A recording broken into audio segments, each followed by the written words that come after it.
오늘 여러분과 함께 생각할 성경 본문은 마태복음 24장 3절에서 14절까지 제목은 실족하지 맙시다.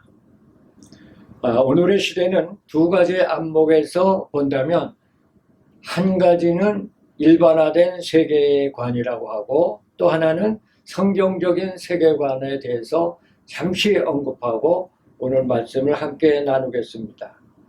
자, 일반적인 세상의 세계관은 있는 자와 없는 자의 그 차이 때문에 어떻게 보면 그들의 사는 삶은 하늘과 땅 차이라고 생각할 수가 있습니다.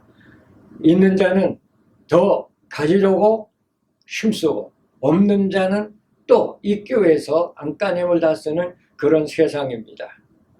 자, 그러나 있든 없든 간에 오늘 우리 세상적인 세계관은 있어도 근심이 없어도 염려요. 없어도 염려요. 또 근심. 그런 그늘진 구석들이 없잖아 있다고 하는 것을 우리가 생각합니다. 요즘 우리 한국의 최순실 게이트의 가장 근본적인 문제는 탐심, 돈의 문제라고 우리가 볼 수가 있는데 있는 자는 어떻게 하든지 더 돈을 많이 저축해서 남은 생애를 평탄하게 살려고 애쓰는 그런 모습들을 보는데 그 탐심의 결국 그 사람을 실족하게 만든다고 하는 것을 우리는 오늘 똑똑히 보고 있습니다. 물론 세상 살아가는데 돈이 필요한 만큼 있어야 합니다. 그러나 탐심으로 인해서 돈 때문에 실족하는 사람들이 너무나 많이 있습니다. 오늘 교회 안에도 그렇고 성직자들도 그런 경우들이 없잖아 있습니다. 그러므로 우리는 이 현실을 살아가는 동안 성경적 세계관의 역사를 다시 한번 마음에 새겼으면 합니다. 그것은 한마디로 말하면 우리의 삶의 소망을 하나님께 두는 것을 의미합니다. 그래서 성경은 이렇게 말합니다. 우리가 세상에 아무것도 가지고 온 것이 없음에 또한 아무것도 가지고 가지 못하리니 우리가 먹을 것과 입을 것이 있은즉 족한 줄로 알 것이니라. 부하려는 자들아, 시험과 올무와 여러 가지 어리석고 해로운 욕심에 떨어지나니 곧 사람으로 파멸과 멸망에 빠지게 하는 것이라. 돈을 사랑함이 일만하게 뿌리가 되나니 이것을 탐내는 자들은 미혹을 받아 믿음에서 떠나 많은 근심에서 자기를 찔렀도다. 디모데전서 6장 7절에서 10절. 또한 내가 이 세대에서 부한 자들을 명하여 마음을 높이지 말고 정함이 없는 재물에 소망을 두지 말고 오직 우리에게 모든 것을 후히 주사 누리게 하시는 하나님께 두며 디모데전서 6장 17절입니다. 자, 여기서 우리에게 보면 우리의 삶은 하나님께 소망을 두라. 있는 것으로 족하라. 그렇게 설명합니다. 왜냐하면 우리는 빈손으로 왔다가 결국 갈 때는 빈손으로 간다고 하는 사실이기 때문입니다. 그러므로 세상의 삶에서 탐심 때문에 실족하니 일이 없도록 우리 그리스도인들은 좀 더 각성하고 근신하고 깨어서 하나님 말씀으로 믿음에 떠나지 않는 실족하지 않는 삶을 살아야 되겠습니다. 자, 오늘 본문은 예수님의 제자리에 주님 언제 임하시는 것입니까? 또 세상 끝에는 무슨 징조가 있을 것입니까? 하고 물었을 때 예수님께서 마지막 때의 징조에 대해서 설명한 내용의 말씀입니다. 4절 봅니다. 사람들로부터 미혹받지 않도록 주의하라고 그렇게 설명합니다. 그 이유는 마지막 때 거짓 그리스도와 거짓 선지자들이 미혹하여 교회와 성도들을 흔들어 실족게 하는 일들이 있기 때문입니다. 그렇다면 교회와 성도들이 왜 미혹을 받게 될까? 거짓 그리스도와 거짓 선지자들은 자신들을 위장하고 가장 경건하고 가장 지혜롭고 가장 하나님을 잘 믿는 사람처럼 위장한 모습으로 오늘 성도들을 유혹하고 복음을 변질시키기 때문입니다. 그러므로 종말의 때를 잘 파악해서 우리 성도들은 거짓 선지자들을 어떻게 분별하고 구별해야 되겠습니까? 다른 것도 없습니다. 기도와 말씀으로 우리가 무장할 때 복음을 변질시키는 것이 무엇인지를 알고 실족하는 삶을 살지 않게 될 것이라고 생각합니다. 5절 말씀에 종말의 대표적인 징조를 설명하고 있습니다. 종말의 때가 될수록 거짓 그리스도가 등장한다고 말합니다. 전 세계적으로 300명, 한국에서만도 80명에 이르는 거짓 그리스도가 이미 나타났다고 하는 현실적인 역사를 보면 계속해서 거짓 그리스도가 이 세상에 나타날 것을 우리는 보고 있습니다. 그러면 왜 그리스도가 그렇게 등장할까요? 바로 그것은 성경에서 예수 그리스도가 이 세상에 재림하시기 때문이라고 말씀하고 있습니다. 요즘 우리가 듣는 대로 사이비 기독교 이단들이 가장 강조하는 것이 뭘까요? 종말론적 재림입니다. 그래서 그들은 종말론적 재림을 가지고 성도들을 미혹하고 유혹하고 있다고 하는 사실을 우리가 깨달아야 합니다. 그런데 성경에 보면 어떤 누구든지 예수님의 재림의 시기를 예언하는 사람은 아무도 없다고 설명합니다. 마태복음 24장 36절 그러나 그날과 그때는 아무도 모르나니 하늘의 천사들도 아들도 모르고 오직 아버지만 아시느니라고 말씀했기 때문에 예수님의 재림을 예언하는 것은 전부 우리는 가짜라고 보면 틀림없습니다. 성도 여러분, 예수님의 재림하시는 날은 어떤 날일까요? 주님의 날입니다.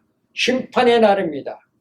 그때는 거짓 그리스도, 거짓 선지자, 모든 이단에 유혹된 사람들은 심판받아 멸망당할 수밖에 없다고 하는 것을 깊이 명심하고 오늘 우리는 각성해서 거짓 그리스도, 거짓 선지자에게 미혹받지 않도록 우리들의 신앙을 무장해야 되겠습니다. 6절 8절의 말씀은 성도는 종말의 재난의 시작과 끝이 어떤 재난이 있는지를 구분하고 오늘 이 시대를 분별하고 살아가야 되겠습니다. 오늘 특별히 여러분과 함께 깊이 생각할 수 있는 것은 10절 있는 말씀입니다. 많은 사람이 실족하게 된다는 말씀입니다. 자, 이 말씀은 우리가 주의 깊게 생각해 봐야 되겠습니다. 많은 사람이 실족을 한다.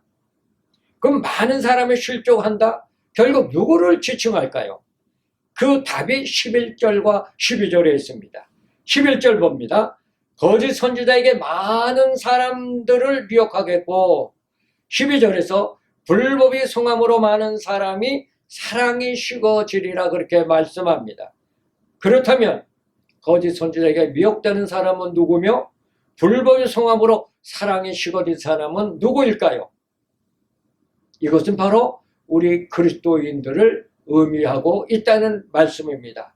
이 말씀에 우리가 명심해야 되겠습니다. 마지막 때에 그리스도인들이 미혹받아 실족하게 된다고 하는 이 사실을 우리가 명심하고 오늘 종말의 때를 달려가는 이 세상에서 우리가 어떻게 그리스도인으로 살아갈까요? 그럼 왜 그리스도인들이 거짓 선지자를 따르고 미혹될까요?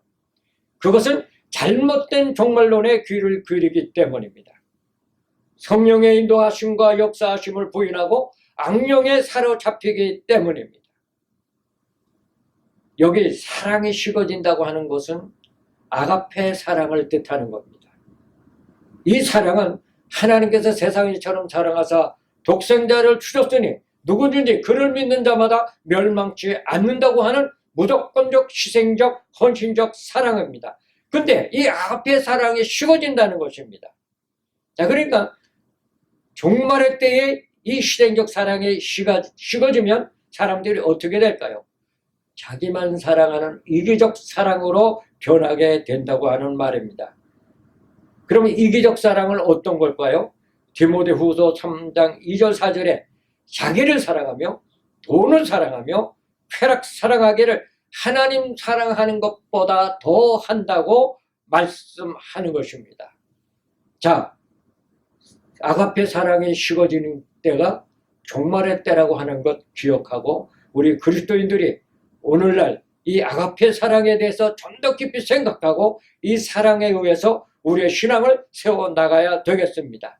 그런데 12절에서 말하는 이 불법이란 것은 무엇일까요? 헬라어로 아노미아라고 하는 이 불법이라는 뜻은 법 없는 상태, 법을 깨뜨려 위반과 죄에 이르게 하는 것이라고 설명하고 있습니다. 그럼 이 불법을 이끄는 주체가 누구냐? 거짓 선지자이라고 설명합니다. 그러니까 거짓 선지자는 겉으로는 진리를 말하는 것 같지만 실상 그들은 진리와 상반된 그릇된 거짓과 죄악의 삶을 사는 사람들이 거짓 선지자들입니다. 그래서 거짓 선지자들에게 미혹을 받으면 법 없는 상태로 이끌려가서 결국 하나님의 법을 떠나고 방탕하고 방종의 삶에 이끌려서 하나님을 영원히 떠나 멸망에 이르게 되는 것이 결국 누구냐? 종말의 때 그리스도인들이라고 하는 이 엄청난 이 사실을 우리가 깨닫고 우리는 정말 조심하고 깨어서 기도하고 말씀 준비로 우리의 신앙을 무장해야 되지 않을까 그렇게 생각합니다. 10절을 다시 보겠습니다. 그때 많은 사람이 시험에 빠져 그럽니다. 여기 시험에 빠져라고 하는 말은 다시 말하면 실족하게 된다고 하는 말인데 이 뜻을 원어로 보면 이런 뜻입니다. 길 가운데 넘어지게 하는 장애물을 놓는다라는 뜻인데 그럼 이 장애물은 무엇이냐? 사람들의 핍박, 박해, 미움, 거짓 그리스도와 거짓 선지자들의 미혹, 그래서 신앙을 떠나 실족하게 된다고 하는 사실을 의미한다는 말입니다. 그럼 실족하게 되면 어떻게 되느냐? 서로 잡아주는 현상이 나타난다고 계속 설명하고 있습니다. 잡아준다. 이게 무슨 말일까요? 교회 안에 심각한 비극적인 현실들이 일어나게 된다는 말입니다.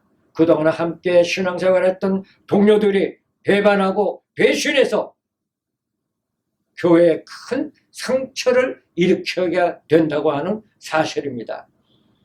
여러분, 우리가 배신이라고 하는 것은 왜 일어나는지 아시죠? 배신은 자기 보호와 자기의 안전을 위해서 행하는 가장 악한 방법이 배신입니다. 결국 배신은 증오를 낳게 되고 증오, 이 미움은 하나님의 계명을 위반하게 된다고 하는 것이죠. 요한일서 3장 15절에 그 형제를 미워하는 자마다 살인하는 자니 살인하는 자마다 영생이 그 속에 거하지 아니하는 것은 너희가 아는 바라. 그렇게 말씀합니다. 요즘 우리가 쉽게 볼 수 있는 거, 교회 분열 가운데 그 분열이 세상 법정으로 가서 서로 잘했다 못했다 투쟁하고 있는 것이 바로 오늘의 이 말씀이 아닐까 우리는 생각합니다. 그래서 그동안 함께 신앙생활했던 동료들이 등지고 배신하고 배반하고 서로 미워하는 그런 죄를 낳는 실족하는 현실이 오늘 세상에 임하고 있다는 사실을 부인할 수가 없습니다. 그렇다면 어떻게 실족하지 않을 수 있을까요? 간단하죠. 미혹에 빠지지 않도록 각성하십시다. 미움을 버리도록 노력합시다. 사랑에 식어지지 않도록 힘씁시다. 그럼 이렇게 하기 위해서는 어떻게 할까요? 하나님의 말씀을 붙들으면 됩니다. 하나님의 말씀을 먹읍시다. 하나님의 말씀을 먹어야 말씀대로 살 수가 있습니다. 마태복음 5장 44절 나는 너에게 이르노니 너희 원수를 사랑하며 너희를 박해하는 자를 위하여 기도하라. 빌보스 2장 3절 아무래든지 다툼이나 허용으로 하지 말고 오직 겸손한 마음으로 각각 자기보다 남을 낮게 여기고 고린도전서 13장 4, 6절에 사랑은 오래 참고 사랑은 온유하며 시기하지 아니하며 교만하지 아니하며 노래 행하지 아니하며 자기 유익을 구하지 아니하며 속내지 아니하며 악한 것을 생각지 아니하며 불의를 기뻐하지 아니하며 진리와 함께 기뻐하고 원수를 사랑하라. 정말 힘든 일입니다. 그런데 우리가 노력을 합시다. 정말 원수를 사랑할 때 내 마음이 어떻게 변할까요? 아마 평화가 임하고 온유하고 정말 내 마음이 세상을 다 가진 것처럼 내 마음이 넓어질 겁니다. 나보다도 남을 낮게 여기는 그 삶이 바로 우리 기독교인의 헌신적인 그런 섬기는 종의 모습이 아닐까요? 사랑입니다. 이 아가페 사랑 우리가 회복할 때 진정한 그리스도인의 삶의 승리가 있으리라고 믿습니다. 우리가 실족하지 않기 위해서 이 말씀 다시 한번 기억하고 미혹에 빠지지 않도록 미워하지 않도록 끝까지 아가페 사랑을 실천할 수 있도록 말씀을 붙잡고 사는 여러분 되시기를 간절히 믿습니다.